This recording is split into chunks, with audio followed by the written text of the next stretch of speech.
Voilà pour les titres, bonjour et bienvenue dans cette nouvelle édition. Merci de continuer à vous informer sur France 24. Ça fait 8 jours que 2000 pompiers français se battent contre des monstres de flammes dans le sud-ouest du pays. 20 000 hectares de forêt sont partis en fumée.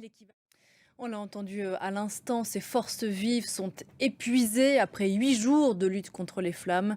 Le reportage de nos confrères de France 2. Voilà pour la situation dans le sud-ouest de la France qu'on continue bien sûr à suivre de près. L'actualité internationale de ces derniers mois a été marquée par la guerre en Ukraine. On va y revenir dans un instant. Et elle a quelque peu éclipsé le conflit israélo-palestinien qui sera au menu de la rencontre aujourd'hui à Paris entre le président Macron avant son déplacement en Gironde et Mahmoud Abbas.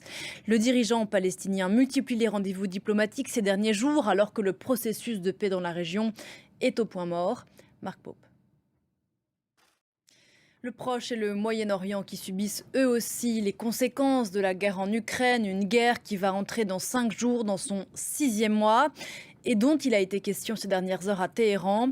Le Turc Recep Tayyip Erdogan et le Russe Vladimir Poutine étaient en visite auprès de l'Iranien Ebrahim Raisi.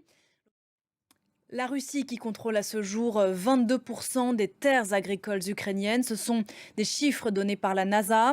Avec la guerre qui menace les moissons prévues pour cet été, la crise alimentaire pourrait donc s'aggraver. Depuis des mois, Kiev accuse Moscou de détruire délibérément ses cultures. Ces accusations sont-elles fondées? C'est une enquête de notre équipe sur place, Ludovic Defoucault et Gulliver Krag. L'heure de la transition au Sri Lanka, moins d'une semaine après la démission du président Rajapaksa, poussé au départ par des semaines de manifestations populaires, le Parlement sri-lankais élit aujourd'hui un nouveau chef d'État. Bonjour Alban, il y a trois prétendants et un favori. Oui, exactement, Pauline. 3 candidats au poste de président.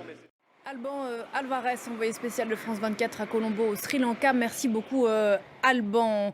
En bref, aux États-Unis, la Chambre des représentants vient de voter une proposition de loi pour protéger le mariage homosexuel. Elle vise à inscrire ce droit dans la Constitution. C'est ainsi que s'achève ce journal. Restez avec nous, on se retrouve dans un quart d'heure sur France 24.